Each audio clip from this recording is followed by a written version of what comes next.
Hot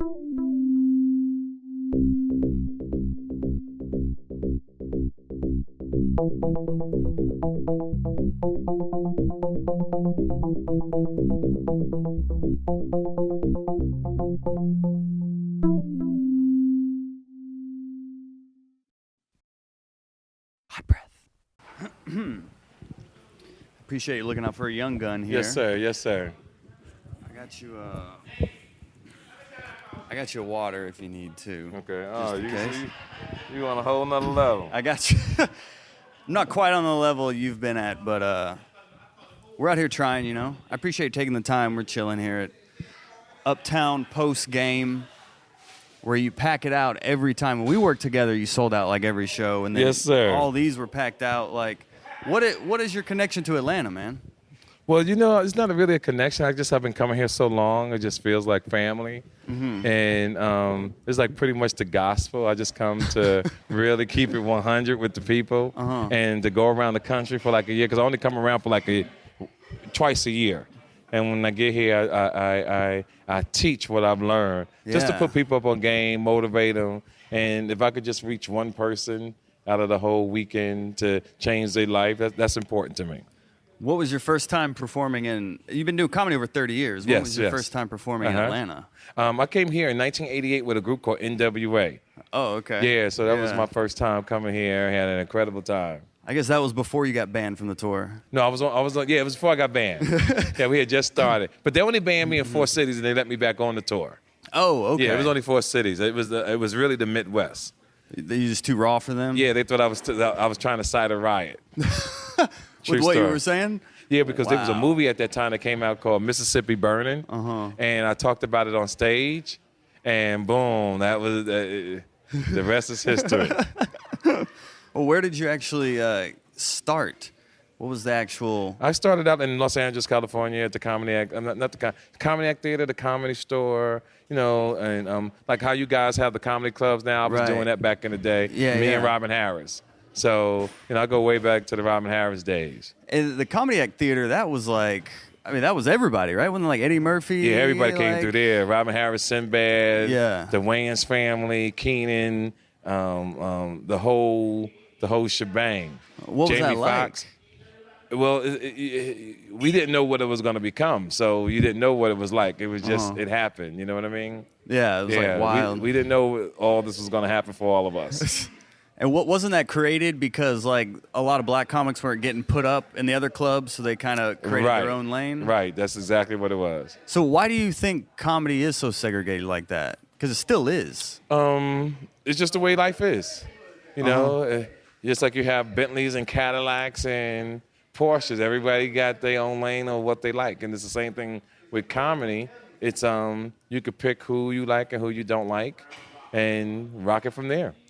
What's your experience in white rooms? I do the same thing. I use a little bit more personality, but I have the same effect. They still love me, which is good. A lot of people don't know that, but yeah, I have an incredible white following. It's like unbelievable. But I had to earn it. It took years for them to catch up because I was ahead of my time. I was way ahead of my time. Yeah, everything's real, man. That's what's crazy about your show. And like, I've got to ask for all the fans, like this Who Raised You? How did that start? That came from a lot of different things. Women I've dated, I couldn't understand some of the things females was doing. And I would look at them like, who raised you? Because it really didn't make any sense.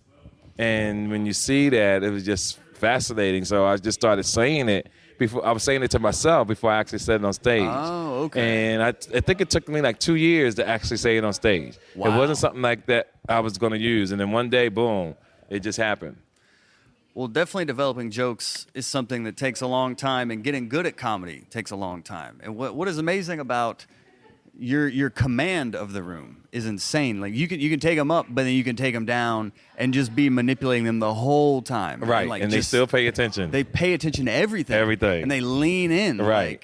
And I've seen you work multiple times now, and that is consistent. Yes. Like that is part of like your flavor, really. Right. Like your style. But like, As people know in comedy, developing that style and that confidence takes years of stage time and everything. Some people have it. I just, no disrespect, not to be egotistical. I just think I had it from day one. But I think it comes from other things. I was a track star. I used to model when I was young.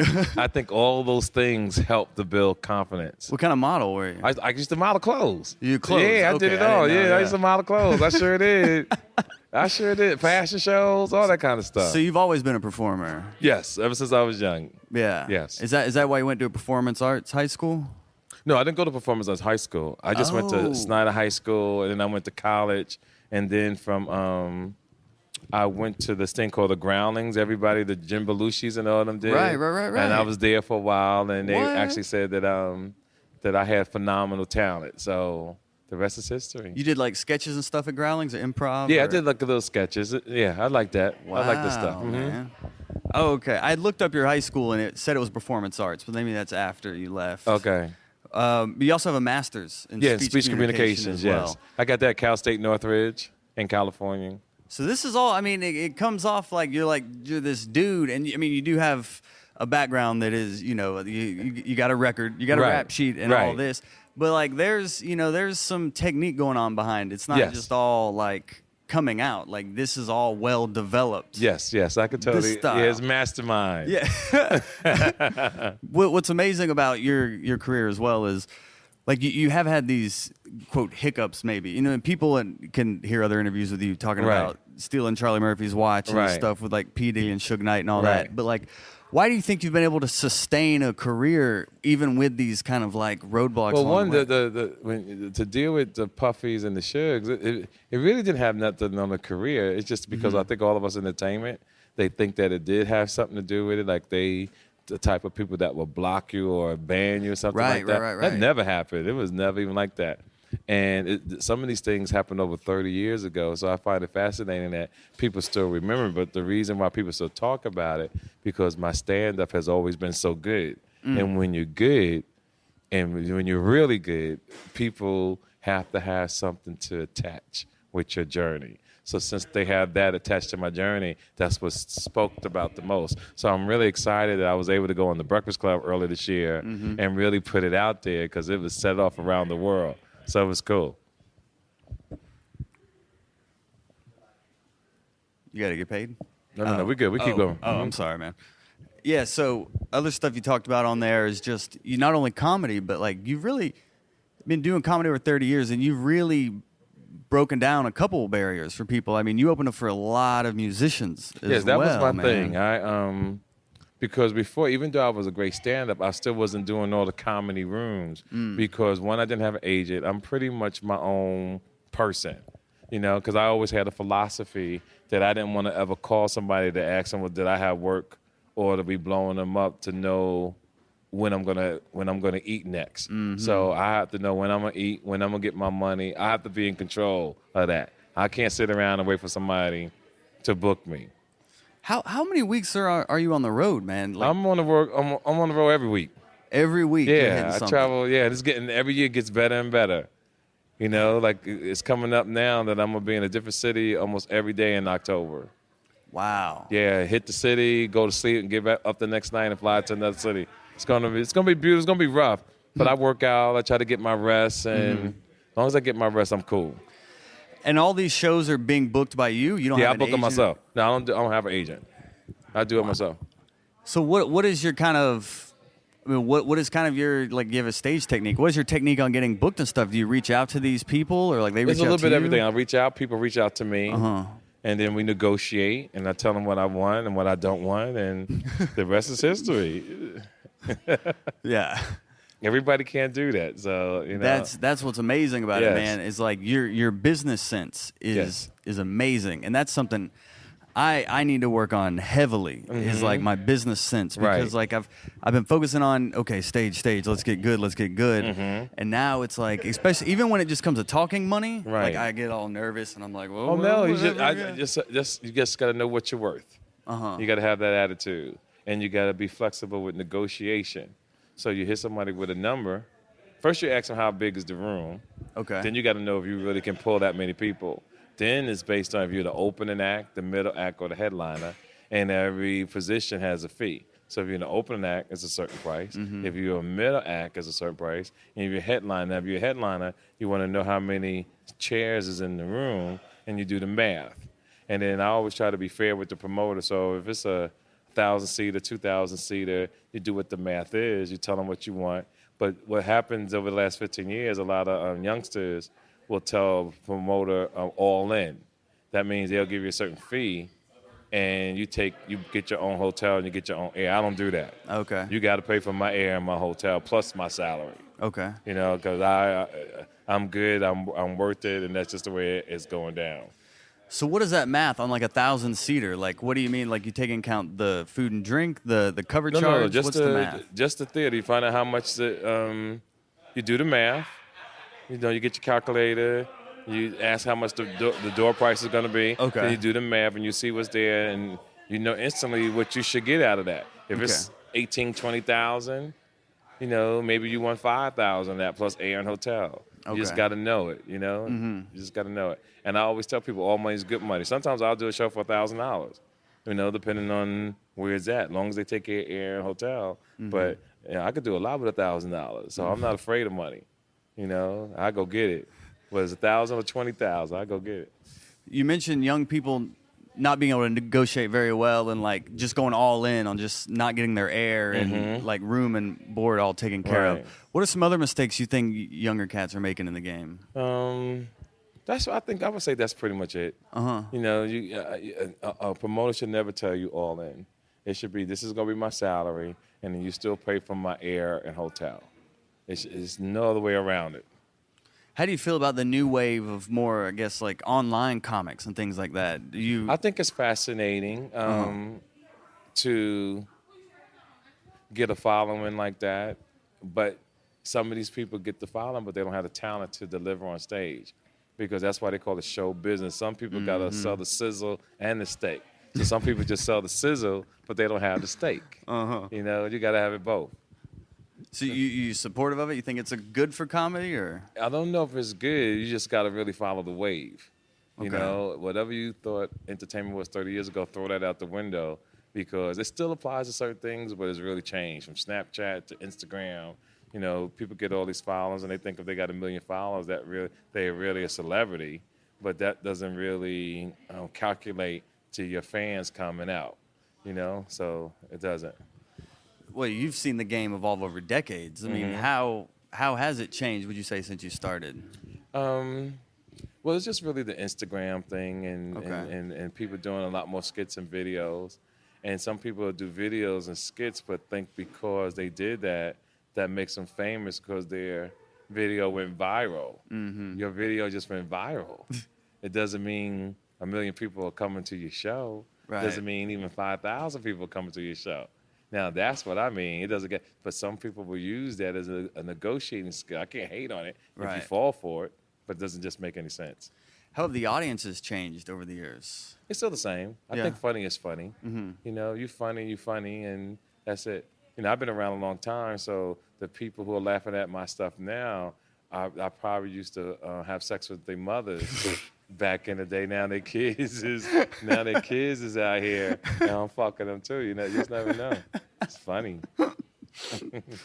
What's amazing about your grind is like you are a straight up hustler. Like I'm a hustler. You are a believer in like multiple streams and all this. Right. Like what other kind of, besides comedy, like what other kind of hustles have you been a part of? Yeah, you know, I write albums. I write interludes on albums, from AMG to Timberland to, oh my God, to Lloyd CD. You know, I do interludes on a lot of albums, like Jazzy Faye, all that stuff. I do.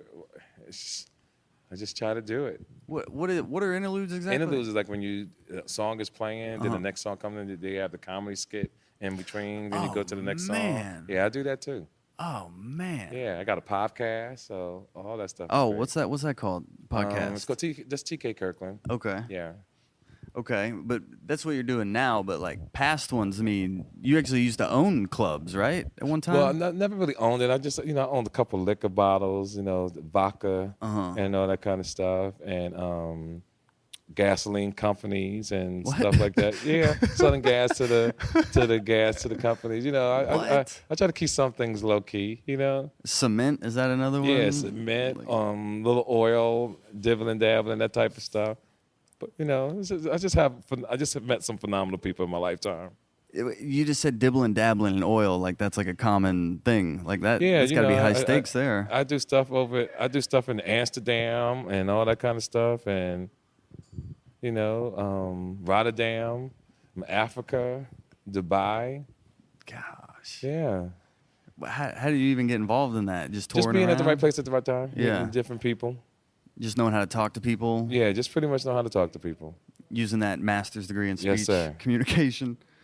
Were any, I guess, learning these? Did you learn all these moves from the streets though? Is that how you were able to learn how to talk to people and stuff? I think it's that, and just using common sense. Mm-hmm. It's pretty much common sense and being mature and knowing who you are in life. Well, because I saw you say in one interview, like in the 80s and 90s, you were like the plug for everything in LA. I was the plug for everything. So what exactly does that mean? The plug for everything. Like if you was traveling, I was the hustler.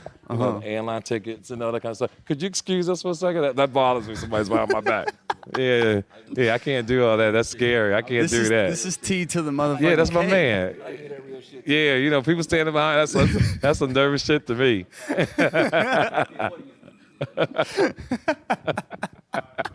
Yeah, you can't do that around me. Speaking of the streets, you don't like people standing behind you and everything. Yeah, I can't have it. What was it like growing up? You grew up in Jersey City. What was that life like? You know, I was pretty much quiet track star, mind my own business, staying focused, and just ran for life every day. And it got me out the hood, and it took me, you know, that was the start. That was the beginning of the journey. What about the family? With my mother and family? Yeah, just your family, like growing up. What was Yeah, that my whole family was life interesting. You know, my mom was cool. My dad was interesting. Just regular family. like? Regular family. Yeah, just regular family. TK comes from a regular family. Yeah, I come from a regular family. That's just one thing I haven't really heard you talk about much. So Yeah, I was don't talk hoping to about my get- family too much. What is the reason behind that? Pretty much because I was in college most of my life, and they were still back home. I left at 18 years old, so we were still close, but I just never went back. Oh, you just Yeah. you made it out. I made it out, so I would go visit, but it wasn't like we were real close. And those years are really important too. Yeah. To learn stuff, but that's an empty void in my life. I mean, I researched you a lot, and I was like, he doesn't talk about his family Yeah, I don't on do that. anything. Mm-mm. And I was like, I wonder what happened. And I there. love them, but yeah, I don't talk, but my family's deceased. You know, my mother, my father, and both my brothers all gone. So it's just me. Everybody's Yeah, everybody's gone. Oh man. So it's just me, but it's it's cool. It's life. Yeah, and you made it out. You know, you're a survivor. Yes, survived I'm a survivor. Rikers, which is amazing. Mm-hmm. I appreciate your time for doing this. Well, thank you, Joe. Right now, we got to man. get ready to end. Yeah, Because one- I got to catch a plane early in the morning. Absolutely. And I'm extremely tired, and I respect my body, so I really have to make sure I go to bed and get some rest. Well, I respect your time as well. Yes, sir. Now, the one question I ask every comedian on here Yes. is a story of getting booed or a complete travesty bombing on stage. Yes. Because we all go through it. No, we don't. We all You've never had I've never been booed. never been booed. Never been booed. What you got a story of just it all going wrong? Just a bomb? You've had to have bombed. Nobody's perfect. No. I bombed one time, but it was in the middle of I was really doing well, and what happened? It was the show was set up wrong. It was in Arizona, Okay. and the promoter had dancers and stuff on the show. It destroyed the momentum. Okay. Because this dance thing was not fit for a comedy show. Mm-hmm. So because they had it set up a certain way, it put me in a dangerous position. That's the reason why I would say I never really bombed. But for a straight stand-up comedy show, it never happened. I've always been blessed.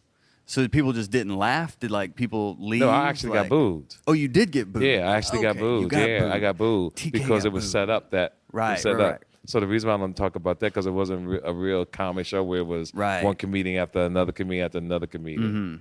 You know, so that was a long time ago. Wow. Well, I appreciate you taking this time out, man. Joe, it's good to see you doing what you're doing. Yeah. Because that's what comedy is about. Comedy is to get put on and find other lanes to make money. Because it may not be that you get funny in comedy. It may be that you blow up as a radio host. It may be that you blow up as a writer. You know, you give an example, David Letterman was a stand-up comedian, but comedy led to him being a TV host. But he never did stand-up anymore. He was just a host, but he still had a quick wit. So that's what comedians have to understand. You might be a comedian, but comedy might take you somewhere else to make a better life. Yeah. Well, I mean, you've dropped so much wisdom. Before we get out of here, is there anything else you want the world to know? No, I just want everybody to live their life to the fullest and stay focused and know that whatever you're going through, if it's not murder or rape or being a pedophile, that you can get out of it and persevere and move forward, you know, and may your pain be champagne. All right. And can you just say your full name to the microphone too, please? Yes, my name is T.K. Kirkland, a.k.a. T to the motherfucking K. May God bless you. Peace. Well, T.K. Kirkland, thank you for being on Hot Breath. Yes, sir. All right.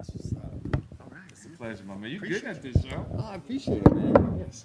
Yeah. Hot Breath.